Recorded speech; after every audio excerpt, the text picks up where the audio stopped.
casi todos los actores nacen, no se hacen, nacen, luego se perfeccionan. Tenía una presencia encima de un escenario y tenía una presencia delante de la cámara que está destinada a muy pocos. Aquella mirada que tenía él, que parecía que le salían chispitas en los ojos.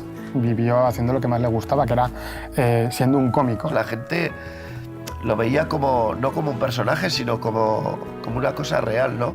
Mi madre, ¿no ve que está colorado? ¡Colorado! Pues no será del susto. Señor, te damos gracias por permitir que la amistad y las alianzas aún sean posibles en medio de esta guerra tan cruel. Y por dejarnos vivir entre tanta muerte. ¿Quién es? La Carlana, la señora del pueblo. Cuánta tristeza en sus ojos. ¿Qué quieres de ti? Que aunque sea la dueña de media comarca, sigo siendo la hija de un cerdo.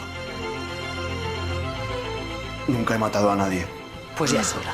No dejes que te atrape, Luis. Esa mujer es una araña. No me gusta vivir del recuerdo. Yo tampoco me gusta vivir pensando qué películas he hecho en mi vida. He hecho más de 40 películas, ¿no? O sea, no se puede vivir del recuerdo, es absurdo. Hay que vivir en el presente y proyectarse hacia el futuro.